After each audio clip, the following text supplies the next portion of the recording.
All right. तो स्वागत है आप सब लोगों का आज शाम के सर्जरी के लेक्चर में। तो आज ट्यूसडे है।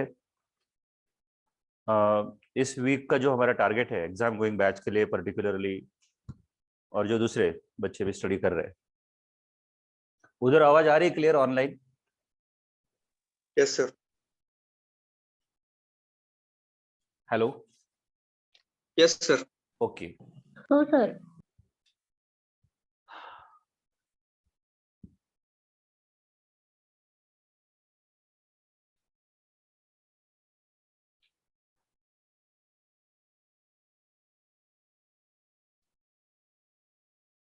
तो बहुत परफेक्टली हमको टारगेट फॉलो करना है इस वीक में।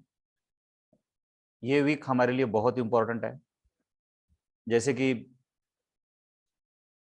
2020 मैच में ना 13, 14, 15, 16, 17 ये 3-4 ओवर्स ज़्यादा इंपॉर्टेंट होते हैं मोर देन लास्ट 3 ओवर्स, क्योंकि 18, 19, 20 जो होता है तो वो उनका बेस्ट बॉलर होता है, तो उसको आप ज़्यादा नहीं मार सकते। तो आपको स्कोर लेना है तो 14, 15, 16, 17 तक ही ले लेना पड़ता है।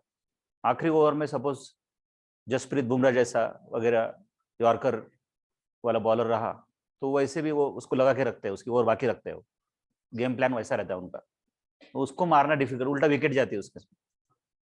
वो एक था श्रीलंका का मलिंगा, तो that is a good example कि आप आखिरी ओवर तक रख ही नहीं सकते थे श्रीलंका के खिलाफ। उल्टा मेजोरिटी ऑफ टाइम विकेट जाते थे उसके इसमें, आपने देखा होगा। वो भी ऐसे टाइम पे विकेट लेता था कि विकेट की वजह से जीत जाते थे लोग। तो आज हम सेम सिचुएशन में हैं, और आज इसलिए बात कर रहा हूँ क्योंकि वक्त रहते बात करना ही उसकी वक्त की कीमत होती है कि 4th, 5th, 6th, 7th, 8th, 9th और 10th इसमें जो करना है कर लो, जितना स्कोर बनाना है बना लो, तो इससे लीड मिल जाएंगे अपने को। तो इसमें स्कोर क्या करना है, पूरा पूरा सिस्टमिक, पूरा ईयर और पूरा ऑप्थेल, ये टारगेट मैंने रखा है अपने लिए। तो क्या हो जाएगा, हमारी लीड बन जाएगी, आखिरी ओवरों में प्रेशर कम रहेगा। अब जैसे जनरल सर्जरी की बात होती है तो वो बहुत कुछ पैथो पे डिपेंड है, गैंग्रीन, अल्सर, कार्बंकल, ये वो ऐसे। तो जो डिफिकल्ट पार्ट है उसको पहले करेंगे। ऑर्थो बहुत इजी है। तो रेडी हो आप लोग? ट्यूसडे से गाड़ी निकलेगी आपकी और संडे को जाके रुकेगी। संडे को हिसाब होगा और बारीकी से हिसाब होगा। ये इसलिए बोल रहा हूँ ताकि भले ही संडे को कैंप हो मेरा, लेकिन एग्जाम गोइंग बैच के लिए संडे को यहाँ पे शेड्यूल और टेस्ट रहेगा। ऐसा है, क्योंकि मैं हर तरफ चौकन्ना हूँ, मैं कोई भी जगह खाली नहीं छोड़ना चाहता। सिर्फ और सिर्फ नॉन एग्जाम गोइंग बच्चे ही साथ में जाएंगे। यहाँ पे मेरी टीम, शशि सर, बाकी काफ़ी सारे लोग, यहाँ पे शेड्यूल रहेगा, टेस्ट रहेगा। सुबह 7 बजे शेड्यूल शुरू होगा, रात को 10 बजे तक चलेगा। इतना सिस्टमेटिक प्लान रहेगा पूरा। ये सब इसलिए मैं बोलते रहता हूँ ताकि जो समझदार बच्चे हैं वो अभी से उस टॉपिक को इतना अच्छे से करें कि शेड्यूल के दिन तो उनको आउट ऑफ मार्क्स मिलने चाहिए।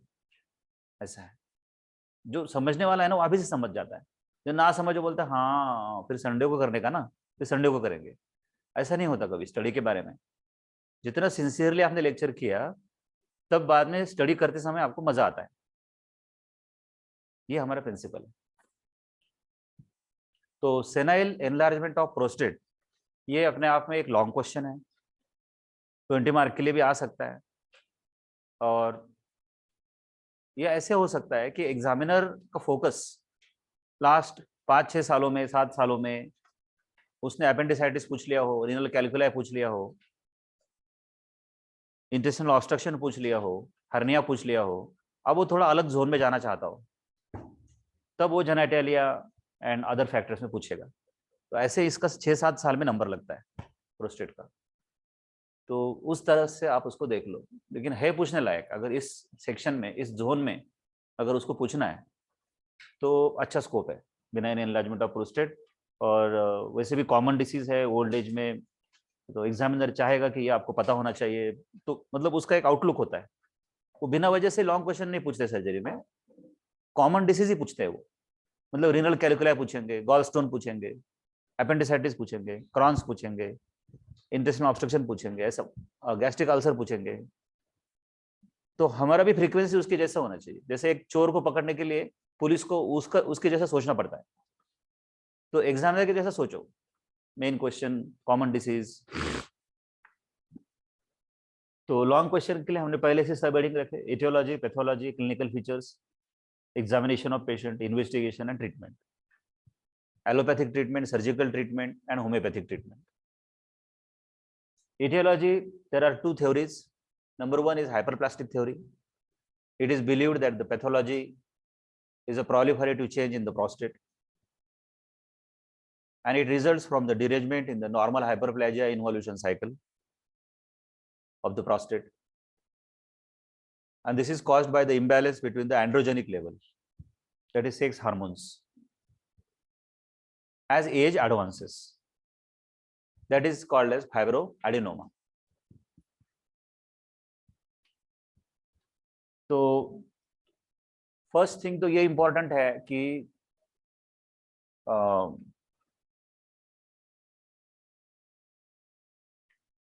मेल डिसीज है। हमेशा की तरह हम क्या करते, पहले उसके लोकेशन को विजुअलाइज करते। तो जैसे ही आप मुझे बिना एनलार्जमेंट ऑफ प्रोस्टेट बोलोगे, मतलब मैं लेक्चर रूम में नहीं भी हूँ, मैं मेरे क्लिनिक में हूँ और मेरे सामने पेशेंट आया ना, तो पहले मेरी आंखों के सामने ये सब आएगा।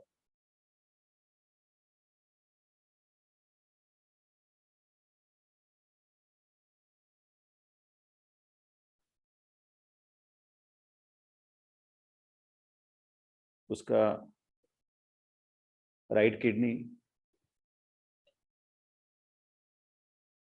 उसका लेफ्ट किडनी,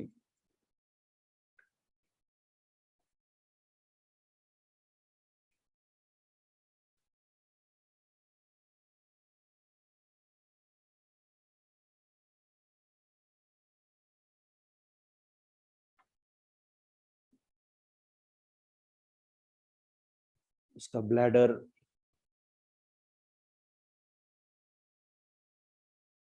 ये सुंदरता है सर्जरी और मेडिसिन की। पूरा के पूरा विजुअलाइजेशन हो जाता है। And then urethra, male urethra.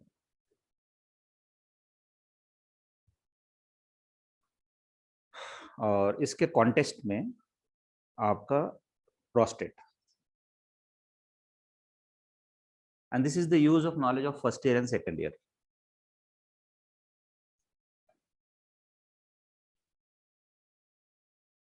अब एक जो मीडियन, उसका जो लोब है वो पीछे से भी आता है, which forms the uvula vesicae near the trigone of the bladder, पीछे से आ रहा है। और एक जो एंटीरियर लोब है ना, वो आगे से भी आता है actually. Urethra is completely covered. There is anterior lobe in front of urethra, there is posterior lobe behind the urethra,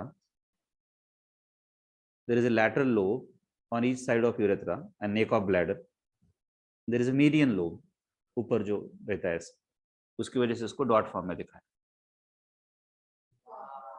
ऐसे। अब यहाँ फोकस करूंगा तो मुझे समझ में आएगा कि इम्पैक्ट क्या होने वाला है। अब इसकी हाइपरट्रॉफी होनी है, ऐसा है, फर्क पड़ता है। It is not like ileocaecal junction, it is not like stomach and duodenum. It will affect urethra, it will affect bladder. देखो तो चेक कर। सो फर्स्ट सब हेडिंग कीवर्ड है आपका हाइपरप्लास्टिक थ्योरी, है ना। कीवर्ड के थ्रू क्या होता है, मेरे साथ आपका एक रिवीजन हो जाता है, दूसरा कुछ नहीं, एक एक्सरसाइज होती है। Your brain is engage, hyperplastic theory. Thank you.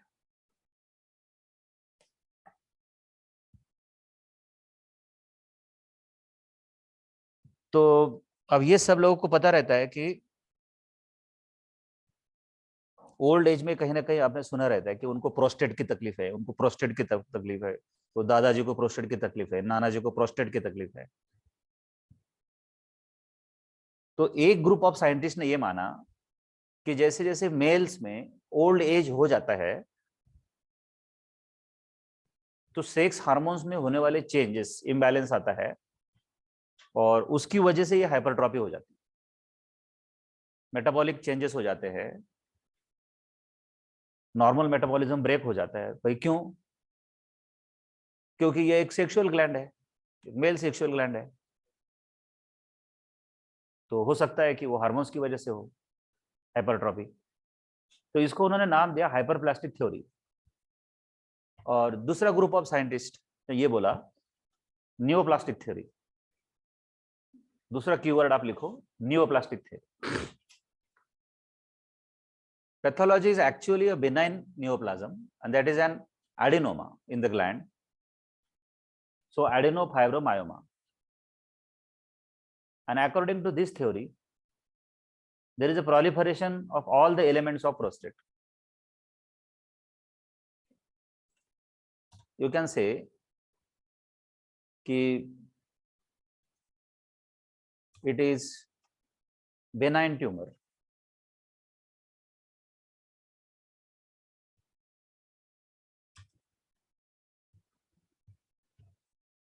As it can be anywhere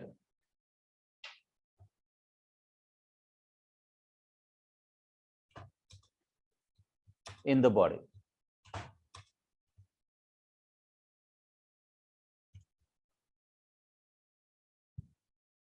simple.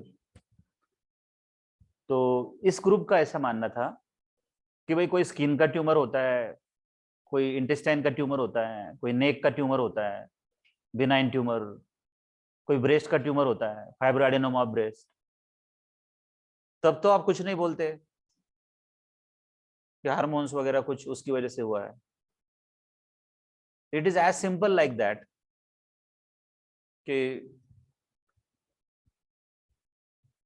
ये भी एक बेनाइन ट्यूमर है, इसको ट्यूमर ही बोलो,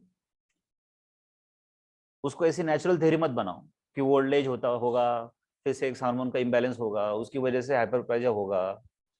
अगर आप ऐसा बोलते हो तो इन्होंने, इस ग्रुप ने ऑब्जेक्शन लिया कि फिर सभी के सभी मेल्स में हाइपरट्रॉफी होनी चाहिए थी। तो जैसे बॉडी में कहीं भी बिनाइन ट्यूमर आपको पढ़ाए जाते हैं, पैथोलॉजी में मैडम ने बोला होगा आपको, है ना, वैसे इसको भी ट्यूमर ही मानो कि वो एक पर्सन था, ये 10 पर्सन में से एक को ट्यूमर हुआ है, it's a benign tumour, adenoma, fibro adenoma. आप समझ रहे हो? उसके लिए स्पेशल थ्योरी मत बनाओ कि ये प्रोस्टेट है, इसके लिए स्पेशल है, होता है ये मेल ओल्ड एज और ऐसा, और हार्मोन्स में इम्बैलेंस, ऐसा मत बनाओ उसकी थ्योरी। और ये दोनों भी पैरेलली चल रहे हैं। ये देखो ये डायग्राम। अच्छा हुआ अब ये पोस्टीरियरली दिख गया आपको, मेरा एंटीरियरली है यहाँ पे। इसी चीज को आप ऐसा पोस्टीरियरली करोगे तो पोस्टीरियर सरफेस ऑफ ब्लैडर आपको दिख रहा है, सुंदर। ये जो पर्सन है ना ऐसा खड़ा है, उसके ब्लैडर को आप पोस्टीरियरली देख रहे हो। Seminal vesicles, ductus deference, ejaculatory duct, ये सब पोस्टीरियरली दिखते हैं। और पोस्टीरियर पार्ट ऑफ प्रोस्टेट दिख रहा है, जो मैं आपको बताना चाहता हूँ कि it is present behind the urethra also, that is the posterior lobe.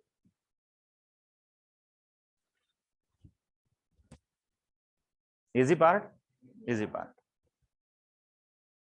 हाँ ये अपने जैसा डायग्राम है, सामने से लिया गया सेक्शन है ब्लैडर को कट करके, और लोअर पार्ट में ट्राइगोन ऑफ ब्लैडर दिख रहा है, और यूहुला वसाई का ये जो सर ने यहाँ पे डॉट दिखाया, तो उसका पोस्टीरियर पार्ट ऑफ प्रोस्टेट वो नेक ऑफ ब्लैडर के पोस्टीरियरली आ रहा है। और अगर नेक ऑफ ब्लैडर ऐसा होता उसका इनर वॉल, तो पीछे से प्रोस्टेट आया ना, उसकी वजह से उसने थोड़ा आगे ढकेल दिया उसको, दैट इज यूहुला वसाई का, ये ऐसे। तो हमेशा यूरिन ऐसे रुक के आती है, वो पार्ट ऐसे स्ट्रेट नहीं है। अब ऐसी कंडीशन में अगर इसका हाइपरट्रॉफी और हो जाता है, अब ध्यान दो, तो ये ऐसा टेढ़ा हो गया है, अब यूरिन तो खड्डे में यहाँ पे आके रुकेगी, which is called as post prostatic pouch. यहाँ रुकेगी फिर ऐसे जाएगी, मतलब स्पीड ब्रेकर फॉर्म हो गया वहां पे। जो थोड़ा सा एनाटॉमिकल था वो चलता था हमको, वो ऐसा था स्ट्रेट, ऐसी यूरिन आ सकती थी। लेकिन अगर पीछे से हाइपरट्रॉफी हो जाएंगी उस वाले की, तो ये आगे आएगा ना ज्यादा, तो यहाँ ऐसा खड्डा हो जाएगा, फिर यहाँ रुकेगी, फिर ऐसे आएगी, फिर ऐसे जाएगी, तो हमेशा कुछ ना कुछ थोड़ी यूरिन रुकेगी। That is post prostatic pouch, PPP. 1 minute देता हूं सोचने के लिए, इंटरेस्टिंग होता है, हर टॉपिक इंटरेस्टिंग होता है। नहीं समझा तो पूछते जाओ मेरे को।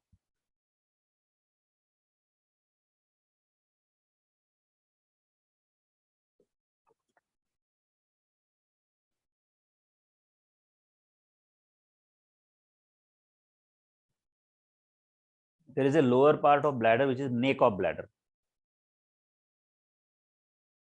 तो नेक ऑफ ब्लैडर को भी वो अफेक्ट करने वाला है, और यूरेथ्रा को भी अफेक्ट करने वाला है, यूरिन को भी ऑब्स्ट्रक्शन करने वाला है, उसकी वजह से यूरिन को ऑब्स्ट्रक्शन होगा, बराबर। मतलब कुछ कुछ चीजें ऐसे ऑब्वियसली समझ में आनी चाहिए। थर्ड ईयर में खास क्या है, ऐसे ए टू जेड रट्टा मारने की जरूरत नहीं होती जो फर्स्ट सेकंड में होती है, कि सर ऐसा होगा ना सर, बराबर है सर, प्रोस्टेट है तो उसको यूरिन पास होने में प्रॉब्लम होंगे ना सर, ऐसे ऐसे आना चाहिए, बिकॉज उस बच्चे को थोड़ा पता है फर्स्ट ईयर सेकंड ईयर। चले आगे, ये देखो फिर नेक्स्ट डायग्राम। इसमें ओपनिंग ऑफ प्रोस्टेटिक यूट्राइकल आपको स्पेसिफिकली बताया गया है। ये जो पार्ट है ना, this is prostatic part of urethra, ये समझे आप, यूरेथ्रा उसके थ्रू पास हो रहा है। उसके बाद यूरोजेनाइटल डायाफ्राम है, स्फिंक्टर यूरेथ्री है, this is a membranous part of urethra, and penile और स्पॉन्जी पार्ट ऑफ यूरेथ्रा, जो कि it passes through the penis, the root of penis and body of penis. वो तीसरा पार्ट होता है urethra का। उसके पहले 2 पार्ट ऑलरेडी यूरेथ्रा के हो गए हैं, एक मेम्ब्रेनस पार्ट, एक प्रोस्टेटिक पार्ट। यूरेथ्रा अंदर से आ रहा है और पेल्विस से आ रहा है, और मेम्ब्रेनस मींस वहां पे स्फिंक्टर यूरेथ्री मसल है जो स्फिंक्टर का काम करती है। उसके बाद रूट ऑफ पेनिस स्टार्ट होता है। अब ये सारी चीजें फर्स्ट ईयर में आपने देखी है, तो मैं डबल टाइम नहीं दूंगा उसको। रूट ऑफ पेनिस स्टार्ट होता है, उसके बाद बॉडी ऑफ पेनिस, ऐसा। Then external urethral opening at the glans penis. तो वो प्रोस्टेट है जो मेल ग्लैंड है and which adds the bulk in the semen, ये उसका फंक्शन है। और इसके लिए फिर उसकी जो डक्ट्स है वो यूरेथ्रा में ओपन होंगे ना, बिकॉज पैसेज वही है मेल में, भले ही सीमेन पास होने का हो तो उसी पैसेज से पास होगा, और यूरिन पास होने का हो तो उसी पैसेज से पास होगा, ऐसा है। Pathology in prostate itself, number 1 fibroadenomatous type, ये कीवर्ड लिखे आप। Pathology fibroadenomatous type.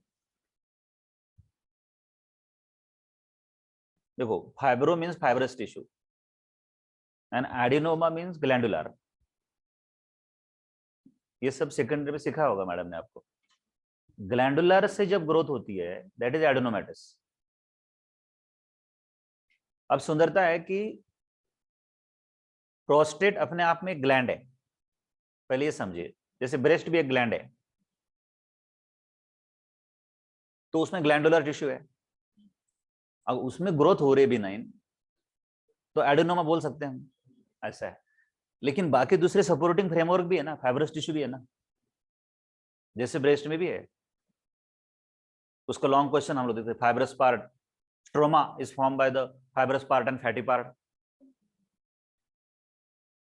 तो ऑथर बोलता है कि वो ग्रोथ जब होगी तो उसमें मिक्स टिश्यू रहेंगे ना, फाइब्रस भी रहेंगे और ग्लैंडुलर भी रहेंगे। तो अब इसको नाम क्या दे, तो fibro adenomatous type. In this type, adenomatous element is very much predominant. जिन लोगों में ओल्ड एज के लोगों में आप देखोगे तो याद रखना कि दो अलग अलग टाइप के पेशेंट आपको मिलेंगे। ये जो पेशेंट है इसमें वो ग्लैंडुलर एलिमेंट ज्यादा है, उसकी सेल ज्यादा बढ़ गई, तो उसने लिखा एडेनोमेटस एलिमेंट इज प्रिडोमिनेंट। और दूसरा जो है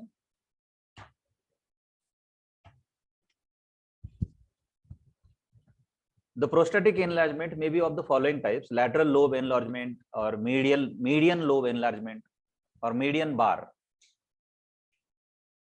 This is a projection from the posterior wall of the bladder neck. Prostatic enlargement is commonest in the median lobe and may be confined to it. Spread नहीं होती है, उसी पार्ट तक रहती है। और यहाँ पे ये जो पीछे से डॉट डॉट उसका पार्ट आ रहा है ना, वो एग्जैक्टली मीडियन लोब है उसका। तो वन लाइनर में पूछेंगे which part of prostate is common in benign growth? That is median lobe. अब शुक्र है कि बिनाइन है, वो मैलिग्नेंट नहीं है, इसके लिए स्प्रेड नहीं होंगी, लोकल रहेंगी, ये सबसे इंपॉर्टेंट है।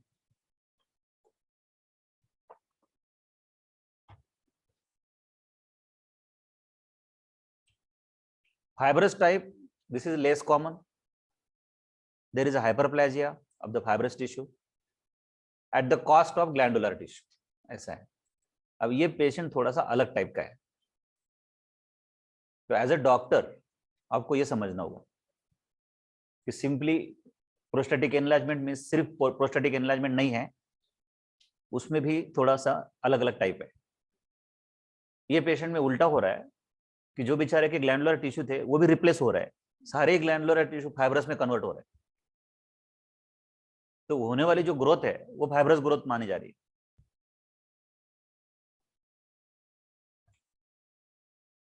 Now secondary pathological effects, number 1 prostatic urethra. अब सुंदरता यह है कि प्रोस्टेट की ग्रोथ की वजह से ना खुद प्रोस्टेट को कुछ भी प्रॉब्लम नहीं है, nothing, no symptom is there actually. क्या ऐसा क्वेश्चन है? प्रॉब्लम दूसरों को है। तो सबसे पहले नाम आता है यूरेथ्रा का कि भाई prostate enlarges upwards pushing up the base of the bladder and so the prostatic urethra elongates. There is elongation of prostatic urethra. Now there is exaggeration of the normal urethral angle. There is a narrowing of the lumen of the prostatic part of urethra. अब 20 mark का question है तो ये इसमें important symptoms आते हैं।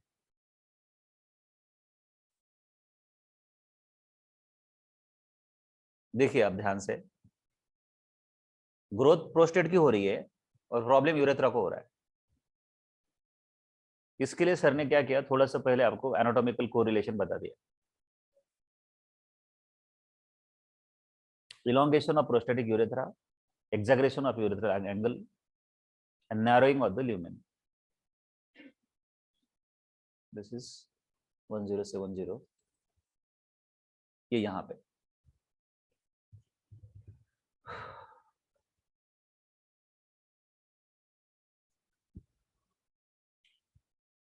अब commonly focus हम यहाँ पे ही करेंगे, हर टॉपिक का एक कॉमन फोकस होता है।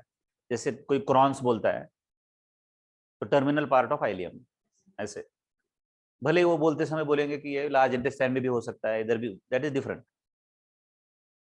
वॉल्यूलस सिग्मोइड कोलन,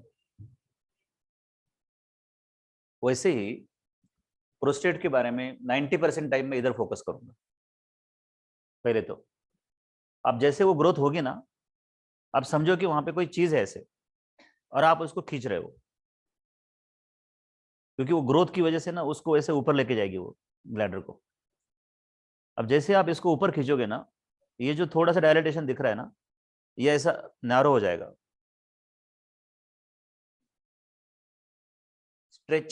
स्ट्रेचिंग इफेक्ट आएगा वहां पे।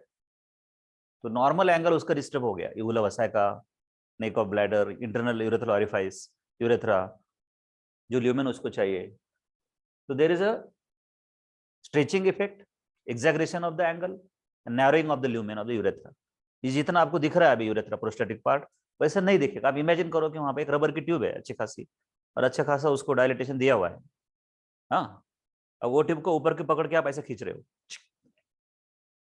तो इधर बीच में वो नैरो हो जाएंगे ना, फिर होंगे कि नहीं होंगे ऐसे। तो सबसे पहले प्रॉब्लम यहां से शुरू होगा। पेशेंट कंप्लेन्स कि भाई मुझे यूरिन प्रॉब्लम, यूरिन पास करने में प्रॉब्लम हो रहा है। देन यूरिनरी ब्लैडर, एक एक को पकड़ना है अभी। Protrusion of the prostate inside the bladder raises the urethral opening above the level of the bladder neck.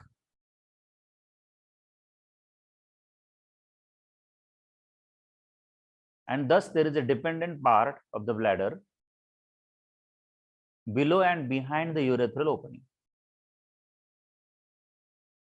This is called as post-prostatic pouch. PPP. अच्छा, 1 मिनट, मुझे मीटिंग शिफ्ट करनी पड़ेगी। जो भी ऑनलाइनर्स है वो प्लीज साथ में बने रहे। एक मिनट, 1 सेकंड में वापस आ रहा हूं मैं। यूं गया, बस बंद और चालू करने में जितना टाइम लगता है।